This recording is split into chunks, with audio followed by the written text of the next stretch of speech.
بسم اللہ الرحمن الرحیم۔ السلام علیکم۔ آج ہم بات کریں گے توشہ خانہ کیس کے حوالے سے۔ جیل میں سماعت ہوئی اور آج ہی فیصلہ سنائے جانے کا امکان تھا اور خبریں بھی گردش کر رہی تھیں، لیکن اچانک ایسا کیا ہوا کہ آج فیصلہ نہ سنایا جا سکا۔ 342 کی جو سٹیٹمنٹ ہے وہ ریکارڈ کر لی گئی اور فیصلہ نہ آ سکا، جبکہ دوسری جانب پاکستان تحریک انصاف نے جو ان کا حق ختم کیا گیا تھا جرح کا، اس کو چیلنج کیا اسلام آباد ہائی کورٹ میں۔ اس میں جو اہم پیش رفت سامنے آئی ہے وہ بھی میں آپ کے ساتھ شیئر کروں گا۔ سب سے پہلے تو میں آپ کو بتاتا چلوں کہ پاکستان تحریک انصاف کے رہنما حماد اظہر، انہوں نے اپنے کاغذات نامزدگی مسترد ہونے کا جو فیصلہ تھا اس کو سپریم کورٹ آف پاکستان میں چیلنج کیا ہے۔ بعض فیصلے ایسے ہیں جو بہت دیر سے چیلنج کیے گئے ہیں، اس کی وجہ ہے کہ لاہور ہائی کورٹ سے مصدقہ جو کاپیز ہیں وہ بہت دیر سے ملیں اور پھر سپریم کورٹ میں کیسز دیر سے مقرر ہوئے۔ یہی وجہ ہے کہ حماد اظہر کی جو درخواست ہے وہ اب کل کے لیے 31 جنوری کے لیے سماعت کے لیے مقرر کی گئی ہے۔ اور اب دیکھنا یہ ہے کہ جو سپریم کورٹ آف پاکستان ہے جسٹس منصور علی شاہ صاحب کی سربراہی میں وہ انتخابات کی اجازت دیتا ہے، چونکہ ہم نے دیکھا کہ قاضی فیصل صاحب کی سربراہی میں جو بینچ تھا وہ 2 امیدواروں کے درخواستیں مسترد کر دی تھیں اور الیکشن کمیشن نے اس میں بیان بھی دیا تھا کہ اب بیلٹ پیپرز چھپ چکے ہیں تو اب ہم اس میں مزید تاخیر نہیں کر سکتے، لیکن ہم نے دیکھا کہ جسٹس منیب اختر کی سربراہی میں جو 3 رکنی بینچ تھا انہوں نے درخواستیں منظور کیں اور انتخابی شیڈول کے مطابق انتخابات کروانے کا بھی حکم جاری کیا۔ تو اب دیکھنا یہ ہے کہ حماد اظہر کے حوالے سے جو جسٹس منصور علی شاہ صاحب ہیں ان کی جانب سے کیا فیصلہ آتا ہے اور کیا تفصیلات ہوتی ہیں۔ دوسری جانب جو اہم پیش رفت سامنے آئی ہے وہ پاکستان تحریک انصاف کے سربراہ عمران خان کی درخواستیں ہیں 9 مئی کے مقدمات میں، جو 7 مقدمات ہیں 9 مئی کے لاہور کے۔ انسداد دہشت گردی عدالت میں سماعت ہوئی، چونکہ لاہور ہائی کورٹ نے حکم جاری کیا تھا کہ آپ ضمانتیں بحال کر دی تھیں، عبوری ضمانتیں، اور عدالت نے کہا تھا کہ ویڈیو لنک کے ذریعے آپ نے حاضری لگا کے اور ان کو ڈیسائیڈ کرنا ہے 5 فروری سے پہلے۔ اس میں عدالت میں سماعت ہوئی۔ لاہور کی انسداد دہشت گردی عدالت کے جو خصوصی جج تھے ارشد جاوید صاحب، انہوں نے سماعت کی۔ دوران سماعت ایسوسیٹ وکیل نے جو عمران خان کے وکیل کے ایسوسیٹ تھے انہوں نے عدالت کو بتایا کہ بیرسٹر سلمان صفدر اسلام آباد میں مصروف ہیں تو ہمیں ٹائم دیا جائے۔ جج ارشد نے ہدایت دی کہ عمران خان کی جیل سے ویڈیو لنک کے ذریعے حاضری مکمل کروائی جائے۔ عدالتی سٹاف نے بتایا کہ جیل حکام کچھ دیر تک ویڈیو لنک پر عمران خان کو پیش کر دیں گے۔ جج ارشد جاوید نے استفسار کیا کہ پولیس کو عمران خان کی گرفتاری درکار ہے، تو پروسیکیوٹر نے بیان دیا کہ تفتیش مکمل ہو چکی ہے، تمام مقدمات میں گرفتاری مطلوب ہے، 3 مقدمات کا چلان آ چکا ہے، متعلقہ عدالت ضمانتوں پر سماعت کا اختیار رکھتی ہے۔ تو انہوں نے یہ اعتراض کیا کہ آپ ان درخواستوں پر سماعت نہ کریں، بلکہ جو عدالت ٹرائل شروع کر رہی ہے اس عدالت کے پاس بھیجے جائیں اور وہ عدالت ان چیزوں کو ان کی سماعت کرے۔ تو عدالت نے کہا ہے کہ اس کو ٹیکنیکل ایشو کو بھی دیکھ لیتے ہیں اور عمران خان کی ویڈیو لنک کے ذریعے حاضری کو بھی یقینی بنایا جائے، اور 2 فروری کے لیے عدالت نے دلائل کے لیے اور عمران خان کی ویڈیو لنک حاضری کے لیے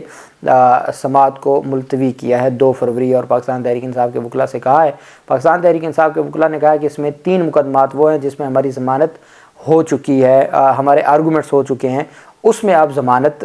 کی درخواست کا فیصلہ دے دیں اور باقیوں کو پینڈنگ رکھیں، اتنے میں سلمان صفدر صاحب آئیں گے تو وہ بحث کر دیں گے۔ تو عدالت نے کہا کہ نہیں، اکٹھا ہی سنیں گے اور 2 فروری تک سماعت ملتوی کر دی۔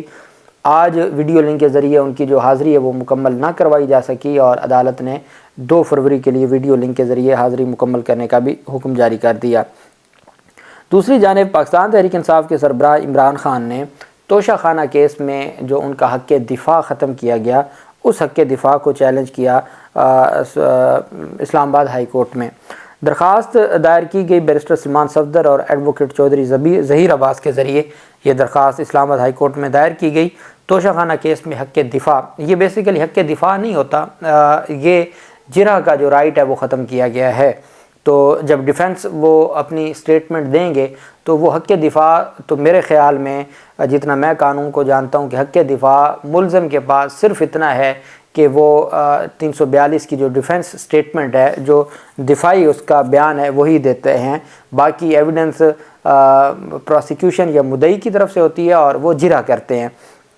جرح کا رائٹ ختم کر دیا گیا ہے، تو اب اس میں 342 کی سٹیٹمنٹ اور 342 کی سٹیٹمنٹ کے بعد پھر فائنل آرگومنٹس اور پھر فیصلہ۔ ہم نے تو دیکھا ہے کہ اب اسی دن جرا مکمل ہوتی ہے، ساتھ ہی 342 کی اسٹیٹمنٹ ہوتی ہے، ساتھ ہی بحث کا جو ہے وہ کیا جاتا ہے اور اسی ٹائم فیصلہ آ جاتا ہے۔ تو درخواست میں عدالت سے استدعا کی گئی کہ احتساب عدالت کا 29 جنوری کا فیصلہ کالعدم قرار دیا جائے اور درخواست گزار کو اپنے مرضی کی وکیل کے ذریعے حق دفاع، حق جرا کا جو حق ہے وہ بحال کیا جائے۔ احتساب عدالت نے توشہ خانہ کیس میں عمران خان اور بشرا بیگم کے وکلاء کا جرا کا حق ختم کیا تھا اور توشہ خانہ ریفرنس کیس میں حتمی مرحلے میں داخل ہوا تھا، اور آج جب توشہ خانہ میں سماعت ہوئی تو یہ جو اسلام آباد ہائی کورٹ میں درخواست دائر کی گئی، Imran Ahmed Khan Niazi versus director general NAB Rawalpindi, prosecutor general NAB Islamabad, اور تیسرے نمبر پر اسٹیٹ ہے۔ Writ petition under article 199 of the constitution of the Islamic Republic of Pakistan in with section 56A of the Code of Criminal Procedure Code 1898 seeking to set aside the order dated 29/1/2024 and redressal of the grievance of the petitioner، کہ ہمارا جو grievance ہے اس کو redress کیا جائے۔ تو اس میں یہ کہا گیا ہے کہ جی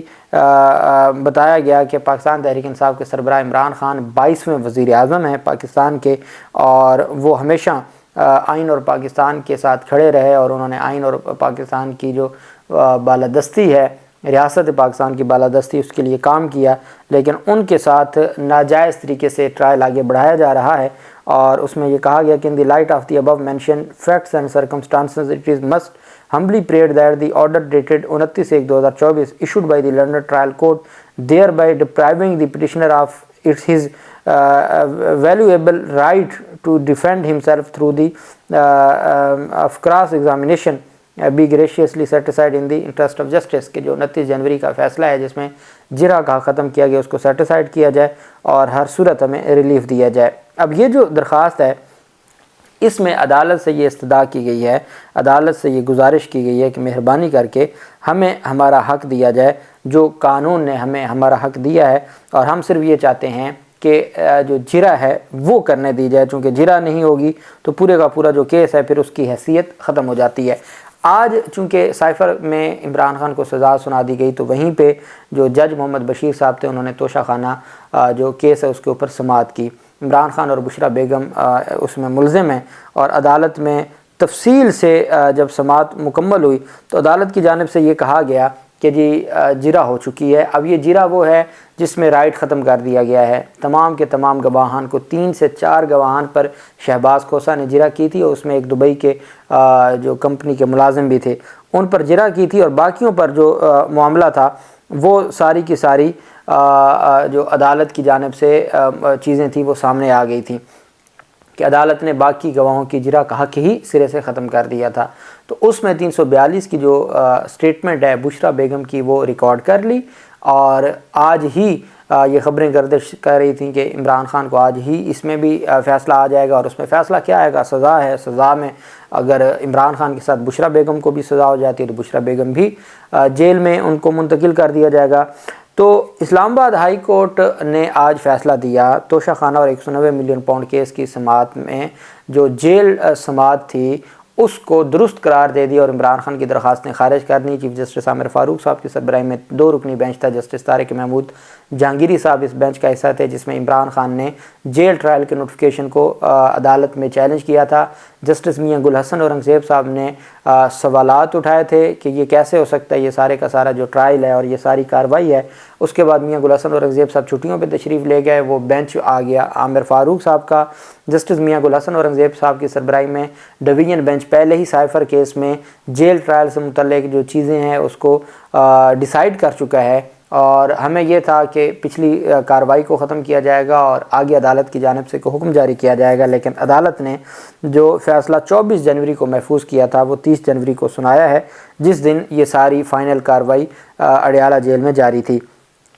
عمران خان نے ان دونوں مقدمات کی سماعتیں جیل میں ہونے کے خلاف درخواستیں دائر کی تھیں، اور یہ سماعتیں جیل سے باہر عدالتی کمپلیکس میں کی جائیں، یہ استدعا کی گئی تھی۔ اسلام آباد ہائی کورٹ کے ڈویژن بینچ نے حوالے سے محفوظ فیصلہ کیا، مختصر فیصلہ سنا دیا اور تفصیلی فیصلہ بعد میں جاری کیا جائے گا۔ یہ عدالت کی جانب سے کہا گیا کہ تفصیلی فیصلہ بعد میں جاری کریں گے، لیکن انہوں نے ان کی درخواستیں خارج کر دیں، اور اس میں کوئی ایسی آبزرویشن نہیں دی کہ کیا جج محمد بشیر صاحب نے، یہ وہ کیس ہے جس میں ریفرنس فائل ہونے سے 1 مہینہ پہلے ہی جیل ٹرائل کا نوٹیفیکیشن جاری ہو گیا تھا، جس میں پاکستان تحریک انصاف کے وکلاء نے کہا تھا کہ وفاقی حکومت کو کیسے پتہ تھا کہ انکوائری کے بعد ریفرنس بھی دائر ہوگا اور کارروائی بھی ہوگی، تو بہت ساری چیزیں تھیں۔ اب جو 342 کی سٹیٹمنٹ ہے وہ ریکارڈ کر لی گئی ہے بشرا بیگم کی۔ عمران خان کی جو 342 کی سٹیٹمنٹ ہے وہ بھی ریکارڈ ہونی تھی، چونکہ کل بھی رات کو 11 ساڑھے 11 12 بجے تک سماعت جاری رہی، تو آج بھی ہو سکتی تھی، لیکن جج محمد بشیر صاحب کی اچانک طبیعت خراب ہو گئی، اور جو وہاں پر صحافی موجود تھے وہ کہتے ہیں کہ طبیعت زیادہ خراب ہوئی اور ان کو جیل ہسپتال میں منتقل کر دیا گیا، اور جج صاحب نے جو سماعت ہے وہ کل تک ملتوی کر دی۔ اب چونکہ جج صاحب کی صحت تو خراب تھی، انہوں نے خود درخواست دی تھی، پھر انہوں نے خود کہا کہ جی میری صحت ٹھیک ہو گئی ہے، اور درخواست انہوں نے واپس لے لی تھی، ان کی جانب سے درخواست وہ واپس لے لی گئی تھی۔ اب وہ جج صاحب کو عمران خان نے اور بشرا بیگم نے آج ایک درخواست دائر کی کہ آپ نے ہمارا جو جرح کا ختم کیا ہے اس کو بحال کریں۔ وہ درخواستیں بھی جج محمد بشیر صاحب نے آج خارج کر دی ہیں، اور ساتھ 342 کی سٹیٹمنٹ بشرا بیگم کی حد تک ریکارڈ کر لی ہے۔ عمران خان کی 342 کی سٹیٹمنٹ بھی کل ریکارڈ ہوگی، جج صاحب صحت مند ہو جائیں خیر سے، اور ساتھ ہی وہ کل فیصلہ بھی سنا دیں گے، لیکن آج سماعت اس وجہ سے ملتوی کی گئی ہے چونکہ جج صاحب کی صحت علیل ہو گئی تھی، اور وہ ان کو پھر وہیں پہ ہنگامی طور پر جیل کے ہاسپٹل میں منتقل کرنا پڑا۔ اللہ پاک پاکستان کا حامی و ناصر ہو۔ بہت شکریہ۔ اللہ حافظ۔ پاکستان زندہ باد۔